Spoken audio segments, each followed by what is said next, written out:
হামের খবর জানবো আরও চাঁপাইনবাবগঞ্জে কি অবস্থা সেটি জানবার জন্য সহকর্মী মনোয়ার হোসেন জুয়েলের কাছে যাচ্ছি। জুয়েল, হাম আক্রান্ত নতুন কোনো রোগী হাসপাতালে ভর্তি হয়েছে কিনা এবং আক্রান্তদের চিকিৎসা সেবা সম্পর্কেও একটু জানাবেন আমাদের। বৃষ্টি, চাঁপাইনবাবগঞ্জে আজকে নতুন করে আরও 15 জন হাম আক্রান্ত শিশু চাঁপাইনবাবগঞ্জ জেলা হাসপাতালে ভর্তি হয়েছেন এবং এই নিয়ে এখন পর্যন্ত এই হাসপাতালে 55 জন রোগী হাম আক্রান্ত অবস্থান করছেন। আমরা যদি একটু দেখাই আপনাকে, সেটি হচ্ছে যে হাসপাতালের করিডোর থেকে শুরু করে সিঁড়ি সব জায়গাতে কিন্তু রোগীর ভিড় রয়েছে এবং প্রতিনিয়তই কিন্তু হাম রোগী আসছে এবং তারা আক্রান্ত হচ্ছে। এখনও বলা যেতে পারে যে চাঁপাইনবাবগঞ্জেও গোটা বাংলাদেশের অন্যান্য স্থানের হটস্পট, বিশেষ করে চাঁপাইনবাবগঞ্জ সদর, চাঁপাইনবাবগঞ্জের শিবগঞ্জ উপজেলা এবং ভোলাহাট, এই 3টি উপজেলায় প্রকোপটা বেশি দেখা দিয়েছে।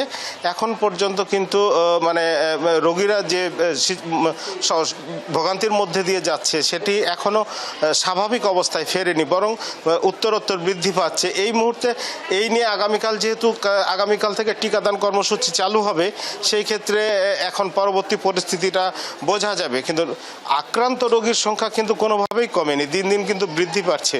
এবং আজকে যদি চাঁপাইনবাবগঞ্জ হাসপাতালের মোট রোগীর কথা আমরা বলি, সেই ক্ষেত্রে কিন্তু হাসপাতাল কর্তৃপক্ষ বলছিলেন 700-র অধিক বিভিন্ন শ্রেণীর বিভিন্ন বিষয় নিয়ে আক্রান্ত রোগীরা কিন্তু এই হাসপাতালে ভর্তি হয়েছেন। 250 শয্যা বিশিষ্ট হাসপাতালের ক্ষেত্রে যদি 700 রোগী ভর্তি থাকে, অন অ্যাভারেজ কিন্তু এই জিনিসটা প্রতিদিনই প্রায় 600 থেকে 700-র মধ্যে থাকছে। সেই ক্ষেত্রে জনবল এবং চিকিৎসক সংকটের কারণে এবং অবকাঠামোজনিত কারণে কিন্তু এখানে চিকিৎসা বিঘ্নিত হচ্ছে। বিশেষ করে হাম আক্রান্ত রোগীরা যে ধরনের চিকিৎসা সেবা পাওয়ার কথা, চিকিৎসক বা যে নার্স স্টাফ রয়েছেন তাদের স্বল্পতার কারণে কিন্তু সেই জিনিসটা ভোগান্তির মধ্যে রয়েছেন তারা, কিন্তু সেই কারণে কিন্তু এখন পর্যন্ত বলা যেতে পারে যে এই হাসপাতালে চিকিৎসা সেবার ক্ষেত্রে সাধারণ রোগী, চিকিৎসক সবাইকে ভোগান্তির মধ্যে রয়েছে। নিরবিচ্ছিন্ন যে চিকিৎসা সেবা সেটা বিঘ্নিত ঘটছে।